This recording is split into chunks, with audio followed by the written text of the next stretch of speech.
Great to have you listening in today. As with previous seasons, it is my hope that the guests and their stories that I get to share with you this season can provide you with the tools and or insights that you need to know that you can make it through whatever is happening for you now.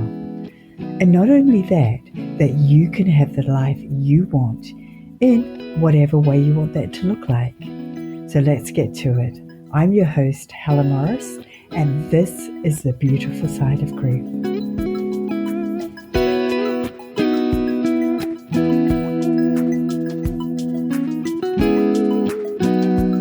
Maybe you are childless, or you know of someone who has gone through the agonies of trying to conceive without success, or lost a child in utero, childbirth, or through other means. For many, this is a silent, heart-wrenching grief that few ever know about. So how do you go about being empowered by this experience? My guest, Helen Segal, will share this and so much more in this episode. Helen is a therapeutic counsellor registered with the MBACP in the United Kingdom. She has almost 3 decades of personal growth, 20 years of embracing her own creative healing, and 19 years as an art teacher. Helen has also had many losses in her own life and personally knows the devastation of failed fertility treatments and each month seeing that dream of a family not come true. She combines her training and experience and empathy to create safe spaces to talk and express difficult emotions, which get stuck due to society's unhelpful attitudes and denial of pain and transition. Plus, she uses the power of the arts to help people transition through their pain to healing. So my intention for this episode is for us to have a greater understanding of child loss and what it looks like so we are able to be empowered by it, or if not personally affected, then have compassion and support for those experiencing this. Plus, to also understand the power of the arts in shifting our grief and facilitating our healing.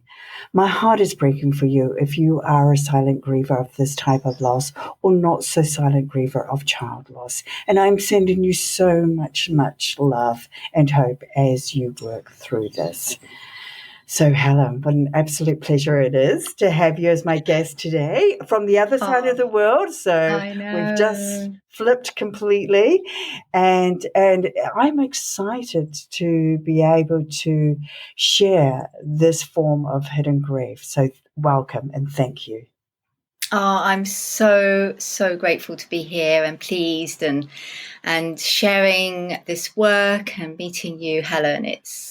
I'm very excited here on a wonderful morning, and I know it's your evening, so I just love that Yes. clip as well. And just to let you know that I'm actually with the BACP here in the UK, just for those who are listening in the UK, that I am the British Association of Counsellors and Psychotherapists. So great. I wondered what that stood for. Different all over the world. Now let's just start by having an understanding about your foray into art therapy, because that began a long time before you actually experienced your own infertility issues, didn't it? So are you able to share with us what led you down that path? Yeah, and it's really interesting because with people coming to me going, I'm not creative, I can't create, and actually that's where I started. You know, as a child, a teenager in my 20s, I didn't think I was creative at all, and it was only at the end of my 20s when I actually experienced working with another therapeutic practitioner, working with the arts and helping me connect to things that I couldn't connect to. And at the time, I didn't know what was going on. All I knew is I was asked to write, and things that were not in my consciousness came out on the page. Then I was asked to draw, and that blew me away. Then I was asked to dance, and I connected, like something very deep in my soul came out in my dance, and I connected to something extremely powerful and alive. So it all started there, and then I think it just cascaded. I went into training, learning. I wanted to connect more to my art. So I went to art college, which didn't necessarily get to my intuitive unconscious, but yeah, it was the path that I was led on. So I went to uni and university. And then as a teacher in the arts, it became really clear that I wasn't teaching people I was teaching children to connect to that creative spark in them, but in a school environment, learning skills, that's really not what I wanted. So that's when I really started going into the creative, how do we connect to that, to those pains and joys, and how do we use the arts to really inform us with our unconscious and then integrate them up, and what an amazing way to connect to the words in us, the unexpressed feelings, the challenges and the joys, and to connect to that place, really. And it's incredible. I love working in that way for myself and for my clients as a therapist. So. And I love that you say that, because, about 10 years ago, I went through some counseling, and we used a form of art therapy, drawing, and it was color therapy, and crayons and things like that, because it was about, how you can't explain. You just have this overwhelm of feelings and emotions and moods, and where is it all coming from? And sometimes you don't have the words to express that. But, even picking up different colors and expressing yourself through those colors is often so telling for therapists, isn't it? Yeah. And it shows where you're at in this whole journey. And for me, it was just like, I really liked it. I didn't think I could draw I didn't think I was a very good drawer at all. I was just about to swear there, but I usually do. Yeah. And but it was cathartic, and that's what I feel this is all about, is unleashing that inner stuff within you. So when you did experience those unsuccessful rounds of fertility treatments that shattered you and your partner's dreams of becoming parents, and gosh, I can't even begin to imagine what that must feel like. What was it like going through each session with those high expectations and then being left empty at the end of it all? Because I know you described yourself at one stage as feeling really powerless. Yeah, I was just connecting to those places. I mean, I think that it is a powerless process. We are powerless. There's things that we can control and get done, but I think in that whole process of trying to get pregnant, we think we're in control with doing loads of stuff, acupuncture, meditation, changing our diets. I mean, I did the whole thing and spent a lot of money. And at the end of the day, there is no guarantees. There really isn't, but there's hope. And I think, after each round, but even after each month, there was this devastated feeling. I remember sitting on the toilet just going, oh God, this is awful. I feel just so down, so like at times broken, just like heartbroken. Yeah. Not always physically broken, but heartbroken of like, okay. And then, it's like being at the top of the hill and then bam, falling down, or, pushing that rock, boulder up the hill. And then suddenly it's like you're rolling down and having to push that back up and rolling down. And I think just chipping away at that self-esteem, and having to really get the strength, that internal strength to keep going. yes, come on, it like, okay, it didn't happen this time, so we'll keep trying. And the doctors like, we keep, just keep trying. There's nothing wrong. I went to all the tests. There was nothing wrong. So keep trying. And then the IVF was sometimes I'm just like, it's speechless really, because I remember just so much hope. Of course this is going to happen. Of course this will be the answer to natural conception, and all the hope from the doctors there, and great percentages. We did our research, got the best percentage for our age, and made loads of decisions. I remember just thinking, oh my God, like, people who get pregnant don't do this stuff. Like, just have sex and get pregnant. But obviously that's the ideal way, and that's not necessarily, as you get older, that's not how it works. And even when you're younger, that it doesn't work like that. And just, I think, heartbroken. I remember laying in bed just going, at the end, just going, my heart. People talk about their breaking of their heart. And I was like, my heart, I'm speaking to my partner, Simon, it's like, my heart is broken. I feel broken.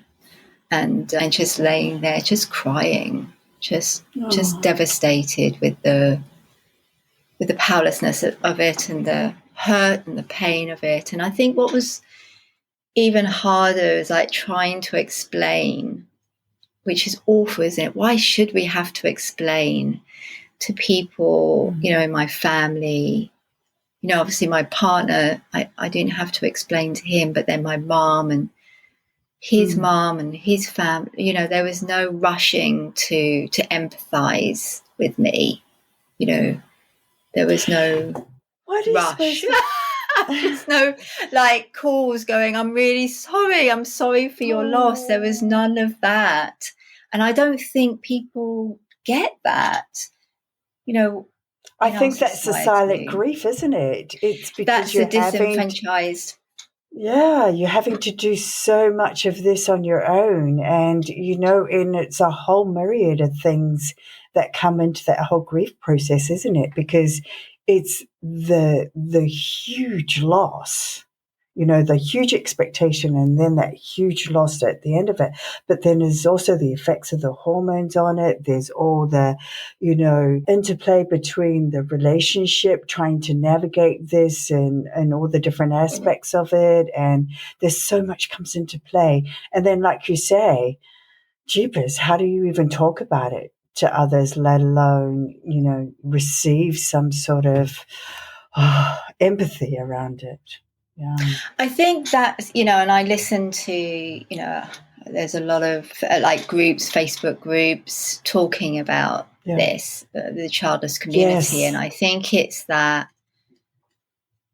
anger and the frustration of from friends and family not being able to acknowledge or not being able to even talk about it with them. And I think that stunts the healing process, because it's in the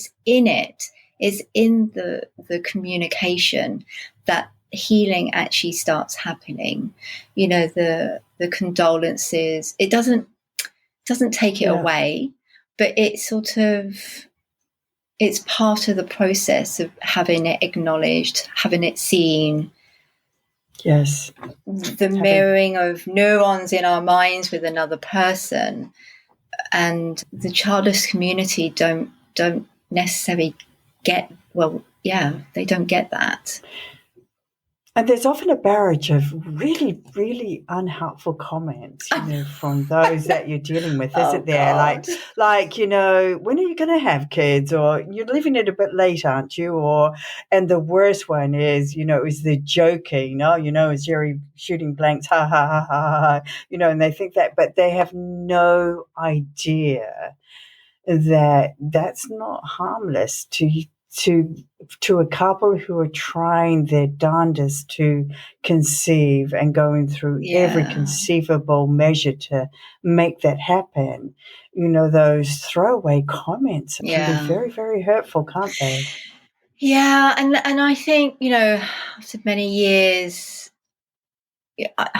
I can forgive and I can understand, and it's like it makes sense. Of course, these people don't understand, but on an emotional level, when we're feeling so vulnerable, and we're all we're doing is feeling. We're not thinking that these people don't understand, that they're clueless about what's going on. And it's painful. And I think the added pain is the shame of like, well, for me, I was like, well, I had those feelings of frustration and hurt. And then it was like, oh, well, no, I shouldn't have these feelings of hurt and frustration because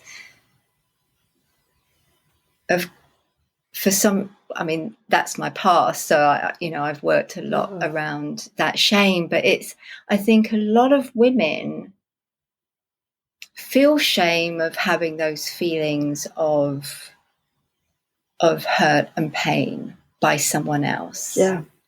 And actually there's a sense of they're real because you're grieving, but because there's not an understanding of grieving, and there's not someone there going, it's okay to feel like this, then things just start getting stuck and start spiraling and feeling depressed and lonely and isolated from so let's society.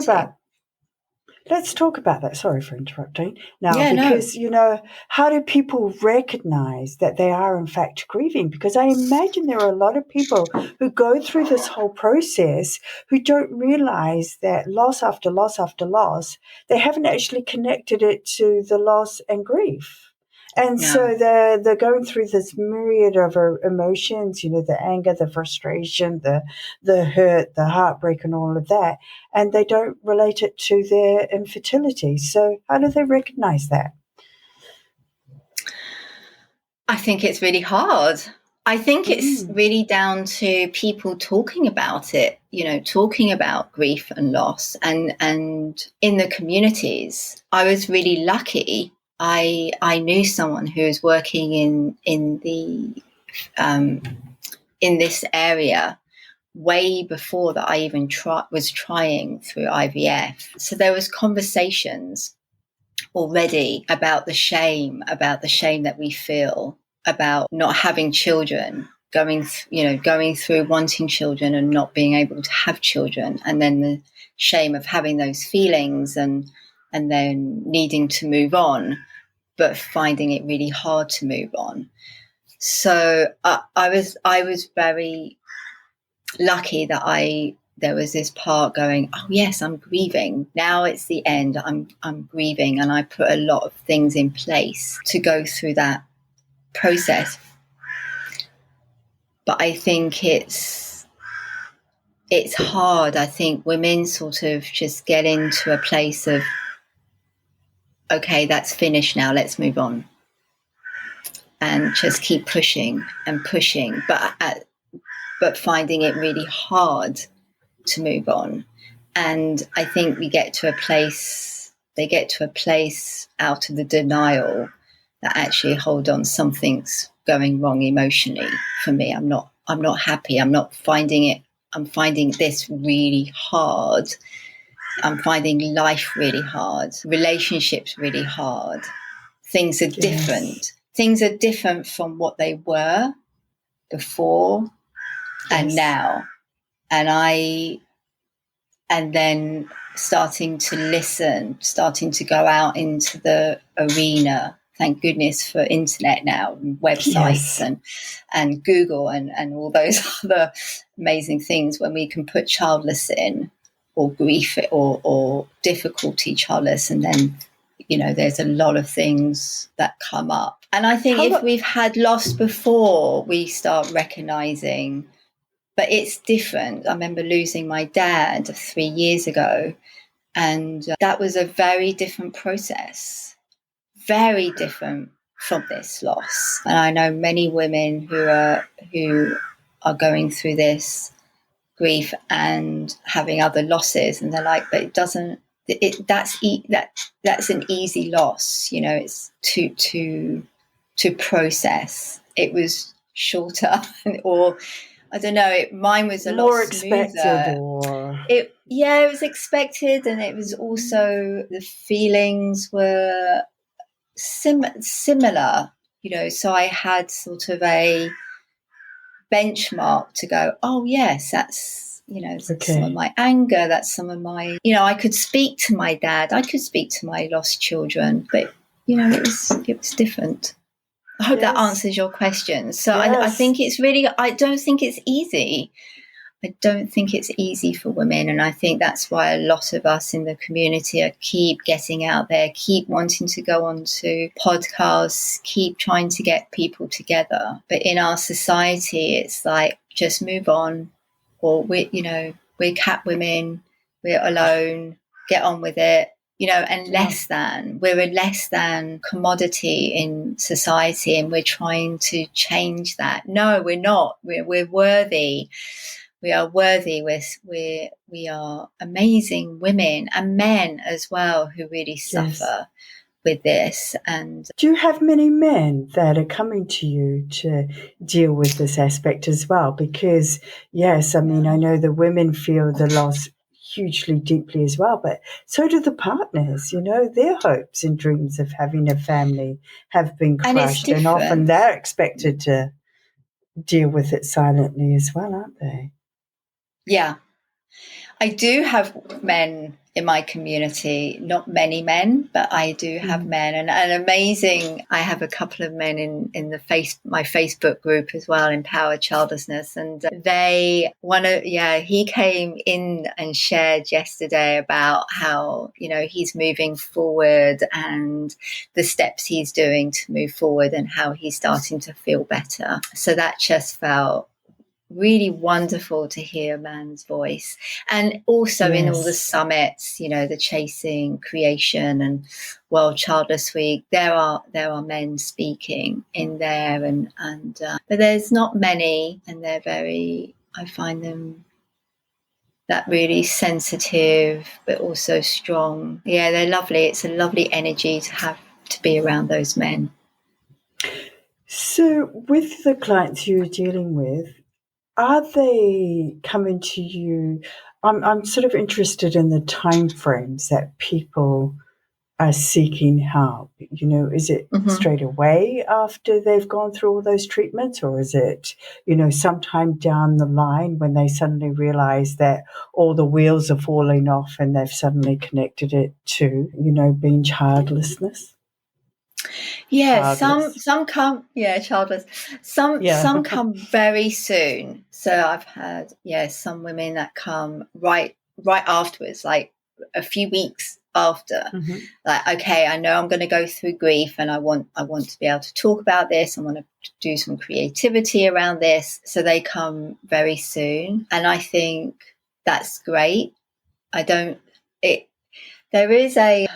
In my training, they've said, when we come so early, because grief is a natural process, it's not a disease, it's not a disorder. A long-term grief is actually quoted in those books, DSM-5, of a disorder, but grief itself is not a disorder. And sometimes we just need to leave some time, but that doesn't mean we don't talk about it. And I think coming to counselling or doing some work at the beginning was really helpful. I need to do that work and to talk about it. But sometimes it has its own process. It's really painful, and it's sort of, if you come from a very secure background and you've got really good support systems around you, I don't think there's a need for counselling or extra support, which is weird, right? Because that's what I'm here to offer. But I think I know the majority of women who find it, who don't have those are securely attached, who don't have support, loving, now I'm going to say this, comforting because we all think we've got some, sometimes we think we have support and we have wonderful family systems, but actually we're not getting the comfort from them. We're not getting the, oh, thank goodness, I'm being heard. We're having to be strong. We're having to hold it all together for them. So I think that's a good point. Yes. Well, secure attachment is a really big part of this, actually. And because I those often women think need that, support.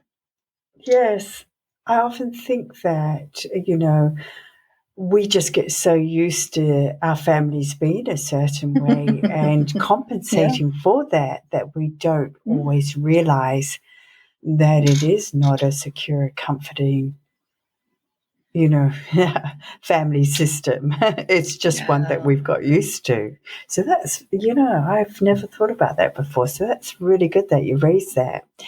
So you mentioned empowered childlessness, and that's a relatively new venture for you, isn't it? And was it your own infertility that led you to developing that, or did that come after a bit of a gap and you just hearing about more and more women experiencing this type of grief? How did that come about? So empowered childlessness was born out of frustration. It was born out of frustration in 2019, where it's like, actually, my workshops were already born. They actually came out very quickly with talking to Jodie Day, actually, from Gateway Women.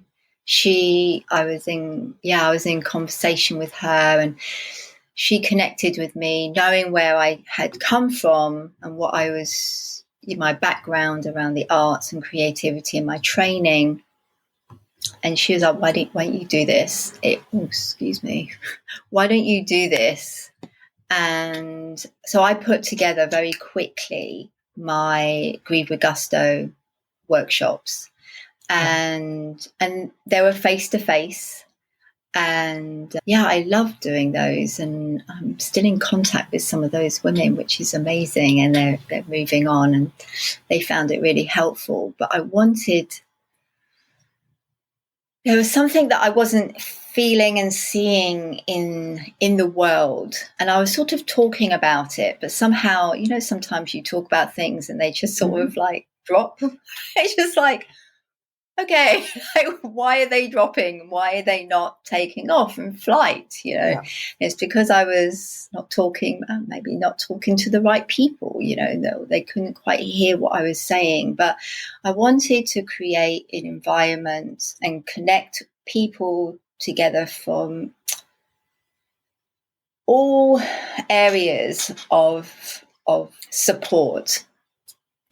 And that's how the Empower Summit first started in 2019. I wanted, women usually in their 40s, and in their 40s, we go through menopause. And I was going through perimenopause at the time, and no one was talking about it. And many people are talking about menopause now, 3 years later. But I was in a state, I had lost my mind. I was like, what's going on? Is this grief?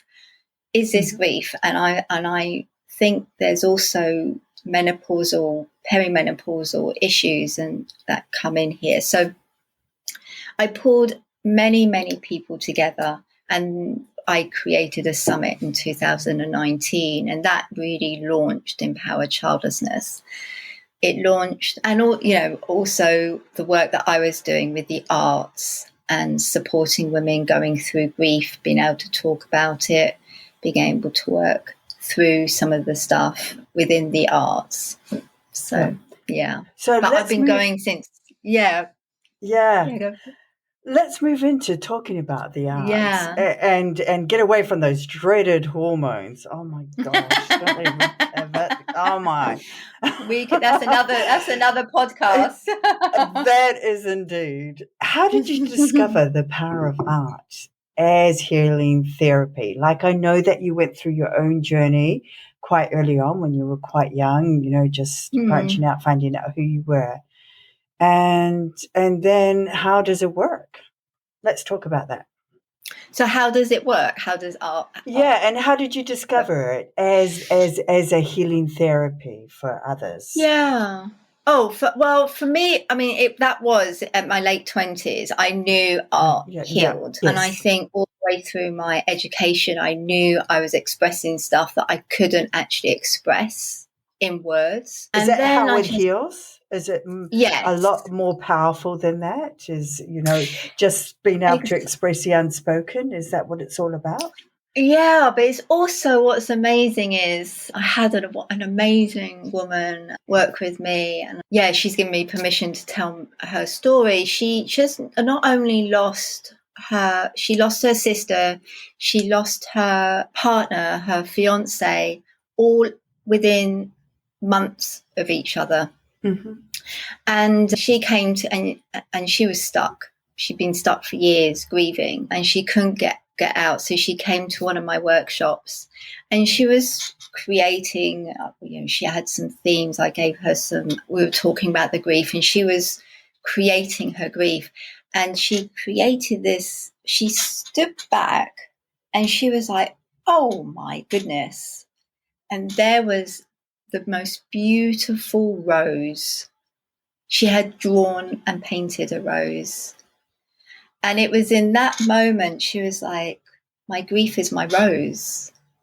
Like the healing of that, and what do roses need? Roses need water, roses need food, and she was able to talk to that rose. She wouldn't have been able to get that by a logical thinking analysis process. That was on a body, that was on something other than herself coming into the mix. That was intuition, subconscious. Yes. So, now amazingly she's got her partner, she's moved, she's got a new job, she's actually a stepmom. She did not have that in the mix then. So art is able to express those shadows in a really, takes it out of ourselves, takes it out of our minds. And then we're able to work with it. Well, let's talk with it. Let's see what it needs. Let's see what it says. And then there's the complicated stuff, like we can start working, just in one picture. And we don't even have to think about the picture. We just turn up and create. Yeah. Put pen to paper. And I have a free workbook for people just to get started.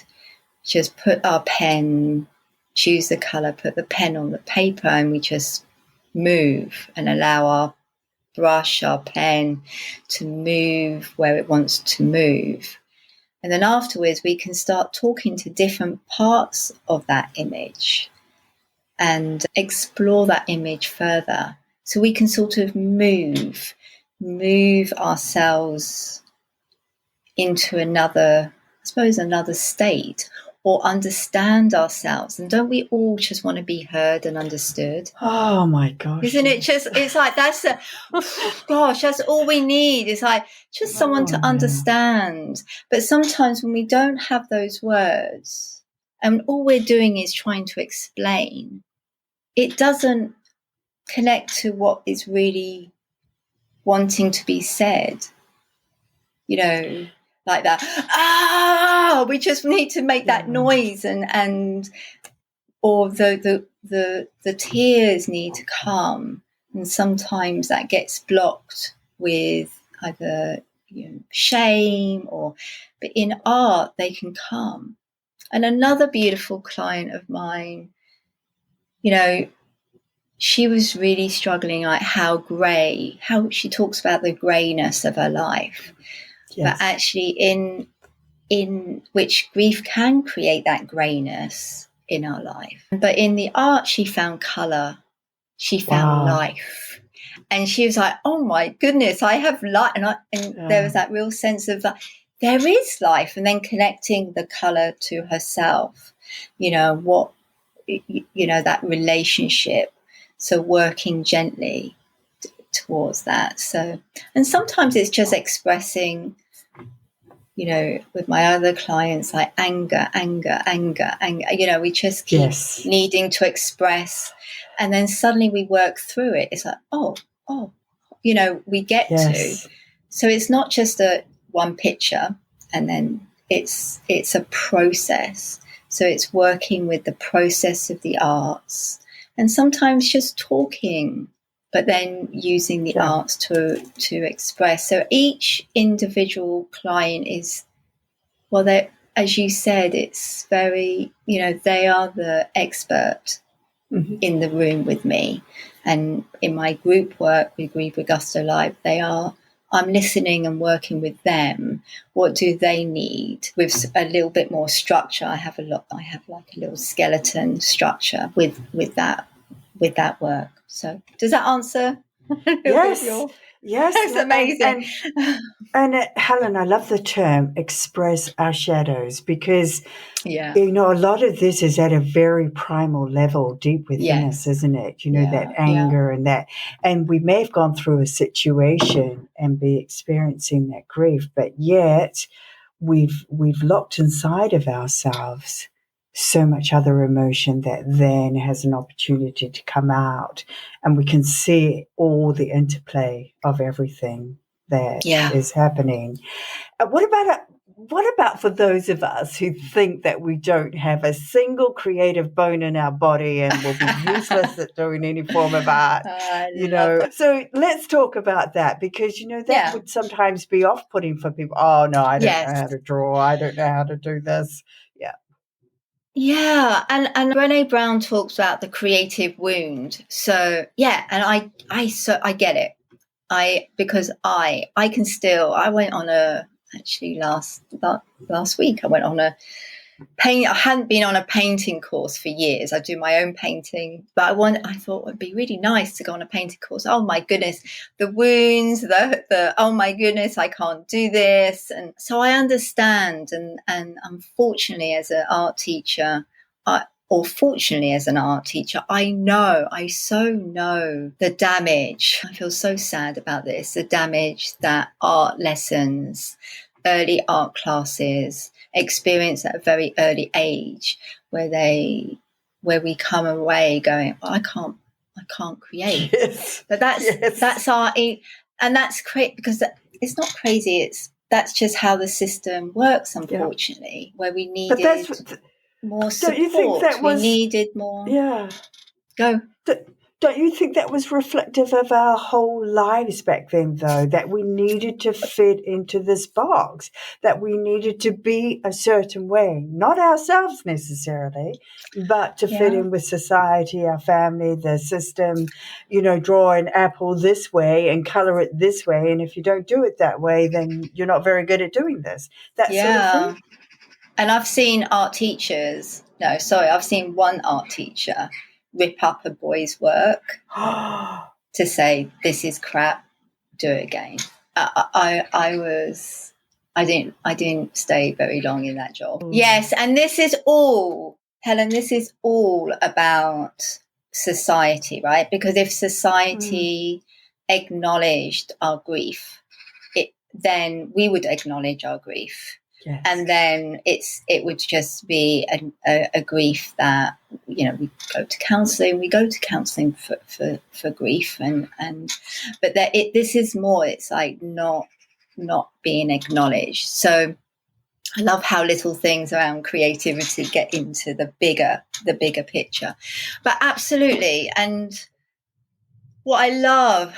When I left teaching full time, I was really in a place of like, I'm injuring little souls, and I don't want to do that anymore. I need to find a way not to do that. I need to find a system. And I truly believe like the universe heard me and dropped in intuitive painting, and Michelle Casso and Chris Idell, my wonderful mentors, who allowed me to realize that all I need to do, which is what I did when I was 29, 28, is to put my pen on a piece of paper and doodle. and just allow my feelings and learn to connect my feelings with my pen, and just allow my intuition to go, or my creative muse or inner artist to move the pen or the brush, and to trust, just to trust myself to pick the right color, the orange, the yellows, and pop that on and allow it just to do what it needs to do. We don't have to do much thinking. It's more on a body. It's about embodiment. Or pick those, I do collage in my work as well, and pick the images that really call to us and rip them up and put them in the book. And so it's not about the outcome. This is about the process. This is not about what it looks like. My teacher last week says, no, change the color. It's not right. I said, what do you mean it's not right? Oh, no, it doesn't work. So change it. So I'm just like, what do you why doesn't it work? So that's the teaching, because they're teaching color, but I'm not teaching color here. I'm teaching us to trust what needs what needs to be said and what needs to be expressed, and our way. What right do I say? I don't have a right to say to someone, that's not right. That's a personal expression. And in art counselling, in art therapy, in art therapeutic art, it's not. That's just it. That's what just needs to be said, expressed. That's the your personal process. And the healing of codependency, the healing of people pleasing. We don't need to people please today. With this healing, we need to trust ourselves. And as adults, actually, we need to, as we go out, because I truly believe, and so does my teachers, is go out and, if I want to build a business. How do I want to build it? What podcast do you want? Who do you want? We need to answer those questions. And we can't people please around it, can we? I'm sure, I sometimes try, but my soul wants what it wants, and we need to do what we need to take those risks. It's exactly the same in placing the paper, that no one's going to tell you off. The outcome is just the outcome. We're connecting to that tiny little source in our hearts. And it feeds us, when I create, it feeds me. It's like this little, go here, do this, do that, and then it's like the inner critic comes up and goes, oh, you can't do this. And so we that part of us is able, we learn to say, no, actually, I can make a mouth, and it might look like this, or it might look like that. It doesn't need to look like the apple that is round and perfectly formed.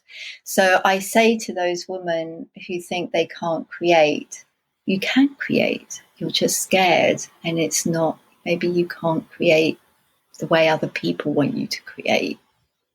Yes. But it's really a willingness at the end of the day to put that pen on paper, because some people don't want to, or don't feel it's not their calling, and that's okay too.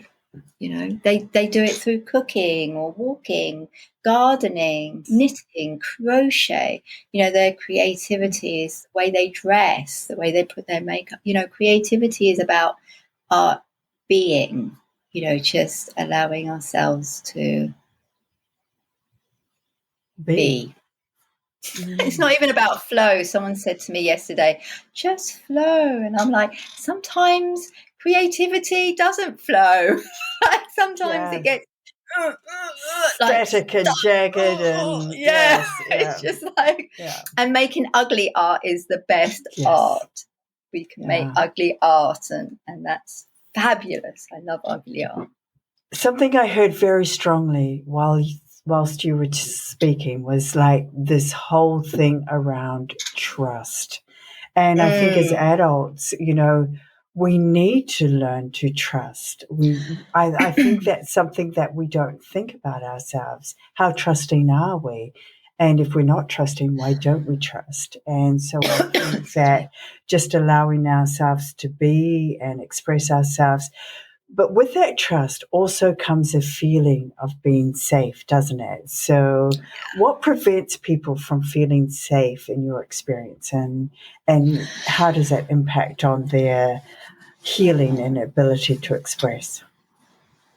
Oh gosh, that's such a big question. I mean, it's so, therapeutically, it's like, I understand what, I remember feeling untrusting of the world, untrusting of myself, had a lot of things that made it made sense I didn't trust because things didn't go well, and there was a lot of hurt and deception, but how do we trust out of that? How do people get to trust? And I think it's in that moment where we take that little risk.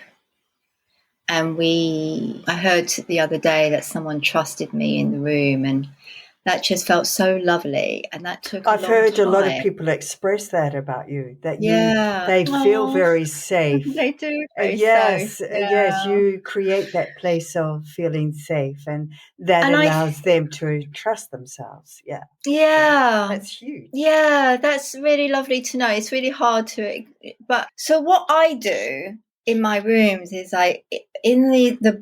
so Grief Augusta, we create these books. They're called healing books. We call them smash books. And one of the first pages, we make different pages going along the program, is a grounding page. And that creates like a safety, it's not my right to say, or my prerogative to say what makes anyone feel safe.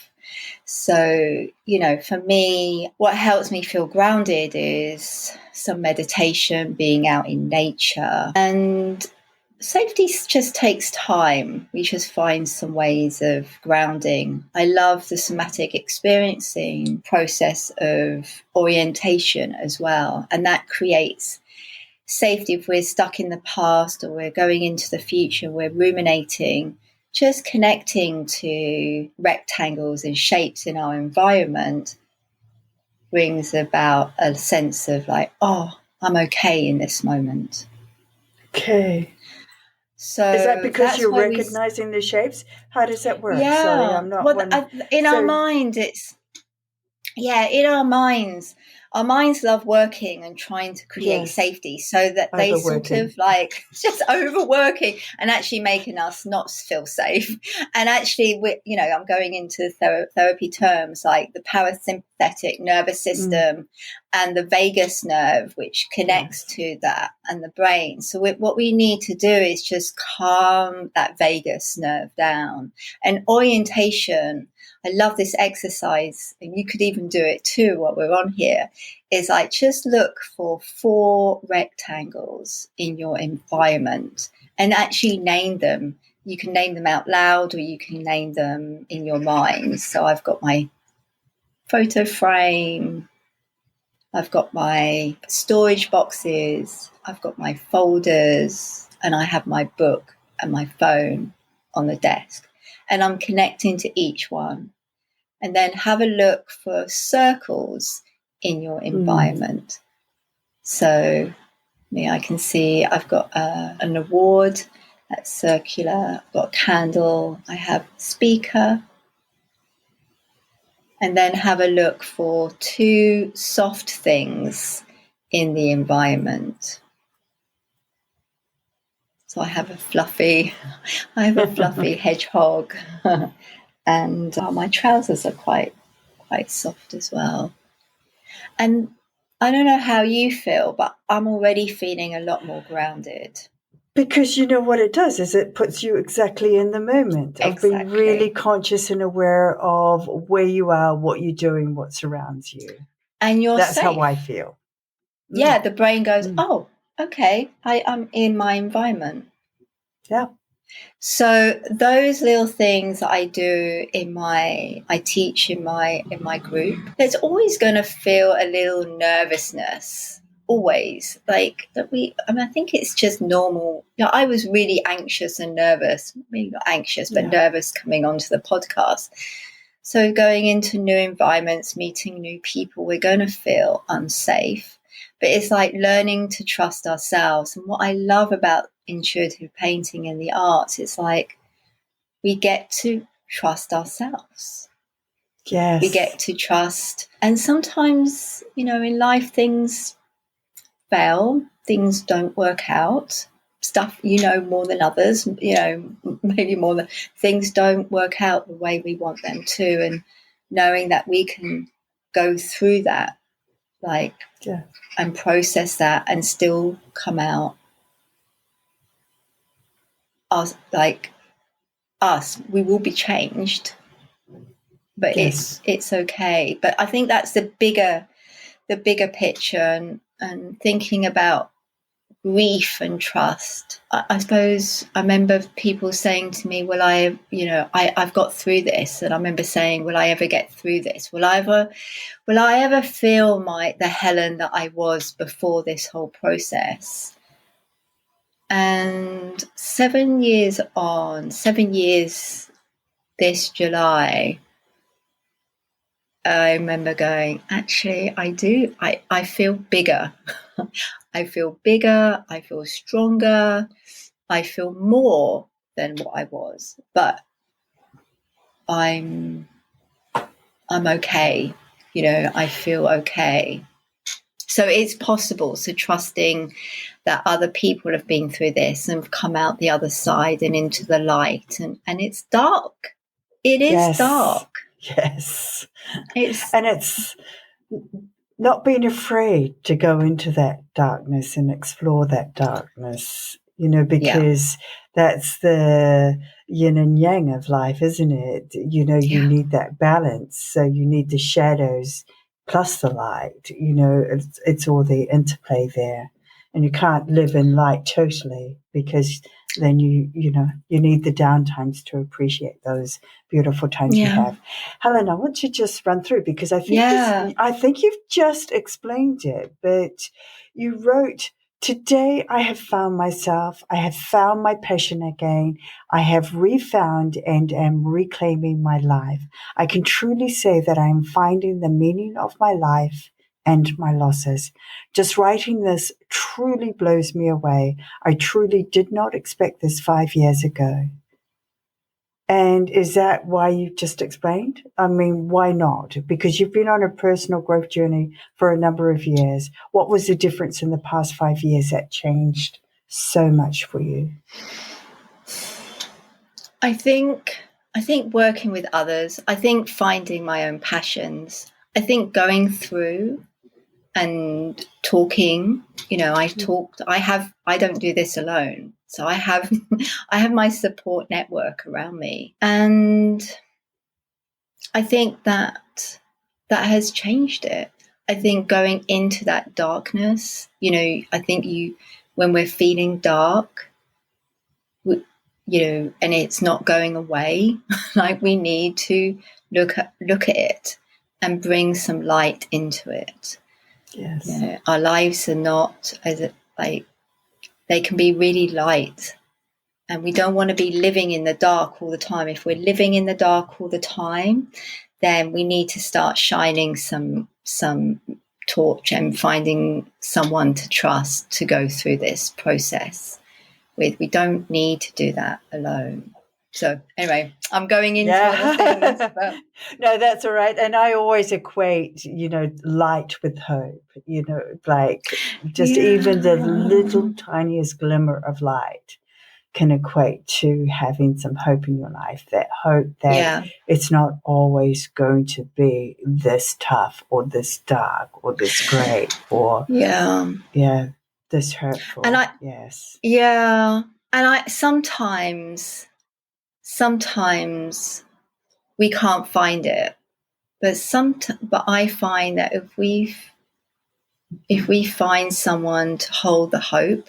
So for my clients, I hold the hope until they can take that, until they can own the hope themselves. Because sometimes we can't, right? Sometimes we're just in a place where it's like, I have no hope right now, and surrendering to that place. And actually it's when I surrender, then things come to me, then the hope. But that's, again, trust, letting go, and it's a practice.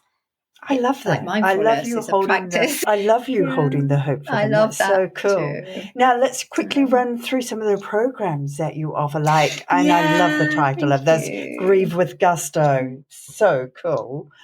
So I'm so glad you love it, because there's always been like this. Maybe, how do people grieve with gusto? And that it's a difficult concept, but I love it, and I think I have to trust that process and trust that, and I love that you love it too. So so at the moment I have one program. I do hold workshops through the year, and I have weekend workshops sporadically. But my Grieve with Gusto there's two areas of it. The program is live, is sitting. You can buy it off my website, and it takes you through 20 lessons that you work through. So you create your healing book, your smash book. You go through creating intentions. You talk about your losses. So I sort of walk you through in that program, in the videos, all the way through. And you work at your own pace. And you can join any time. But the Grieve with Gusto live program happens once a year. It's coming up in October, and we work together in a group of other women going through that process, and I very much carve it out. The structure's there, I carve it out to the people who attend, and there's not more than 12 people a year on this group, and it's for women who are childless. And so we learn all about the creative arts. There's 4 free one-to-ones with me. There's email access, and it's a time to dive into exploring what childless means to you. And that could be, the pain of it, the losses of it, and the pages that I teach and that you go through help you process, help you connect to those and move through it. So I think that's pretty much what we do. I've had amazing results, and women are still connecting to me and actually wanting more. They want to do more work, and not so much around their grief, but it's like, moving forward, and griefy moments come up, and sometimes it's a community. What I've heard is like they love working with other women, meeting other women, listening to their stories, and just having that space to create safely. Because sometimes we can't do that on our own. Sometimes we just need workshops and other people to hold that space. So, Yes, I understand that. That sounds great. Now, we've had a great conversation, but just before we go to your takeaways, I've got 3 quick questions for you, okay? Oh, okay. Okay, so what is the best thing that has happened to you so far today? Now, I understand it's quite early in your day there, so if you can't find something today, then just this week. Okay, apart from talking to you, Helen. Okay, that's been a really lovely thing. I love every morning I sit in front of, most mornings, not every morning, but most mornings, I sit in front of my partner and we share 5 minutes each about whatever we want to share. And I love, we had that before we went away. That's so beautiful. On the phone. So I love listening to him and being heard. Yeah. Cool. Yeah. What is your proudest moment in your life to date? Oh gosh, I've got so many Yeah, top of proud the moments. first one that comes to your mind. Okay, the first one that came to my mind is when I walked onto the stage with Margot Sunderland of the Institute of Art, Therapy and Education, and I got my certificate for my diploma. Wonderful. Yes. Yeah, Yes. that felt really proud. Yeah. So when we have moments in our day that are not going so well and they're turning to custard, what is your go-to? How do you pivot yourself out of those moments? I have a network of amazing people in my life, and I either get on the phone to them, one of them, I sit in meditation, or I just connect to my heart and my spiritual connection. I do one of those things. Yeah.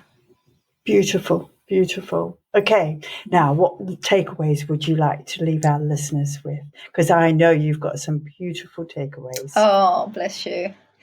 So, okay, so find a way to express feelings safely. Now, you might not feel safe, but with people who are able to hear you, the way works for you. Find a way, create through intuition. Expressiveness is a wonderful, safe way to allow. We've been speaking about that. But I really, expression. Even if it's like, I feel unhappy, I feel sad, like to express our truth, say our truth. So that's the first one. 2, find someone safe to talk to.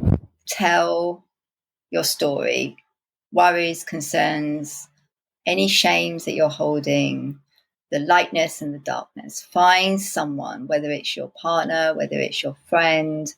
Sometimes it's too heavy for those. Find a professional to connect. If you're feeling, if you're stuck in a place where you don't want to be, Great. find someone safe. And I would say allow that to be okay.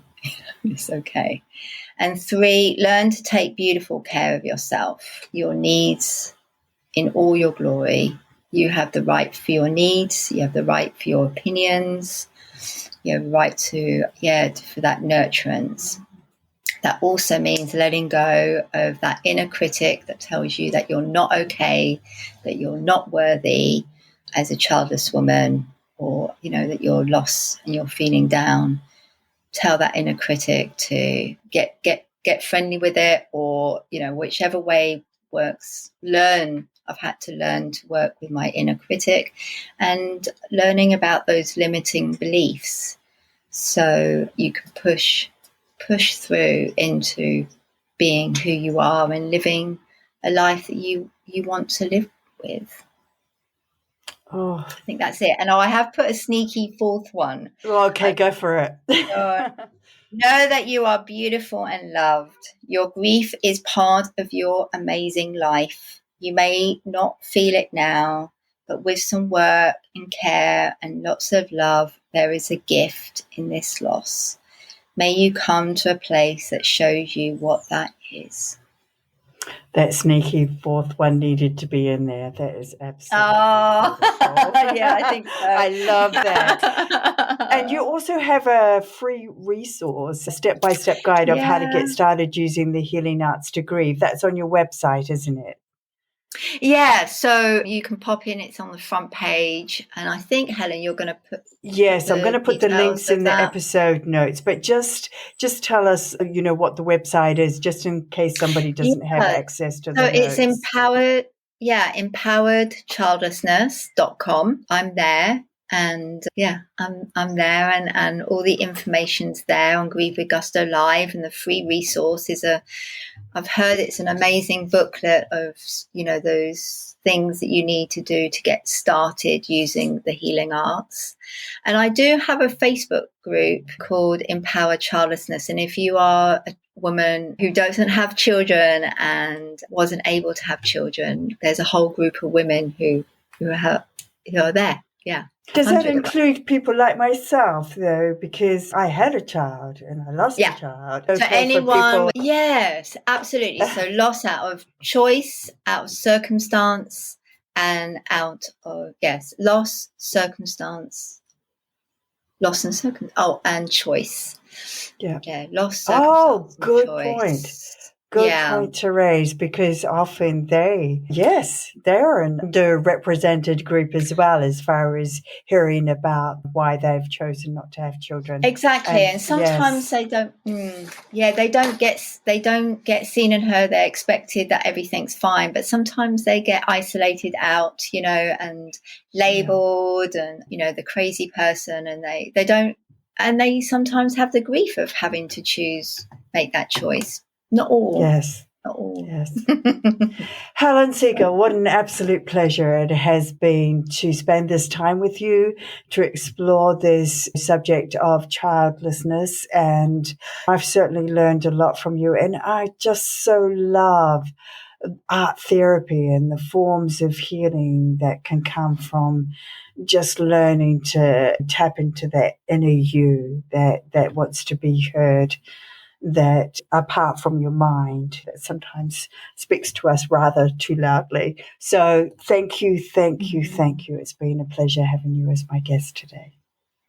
Oh, you're so welcome. And it's blissful talking about this stuff and meeting you, Helen, on the other side of the world. It's wonderful.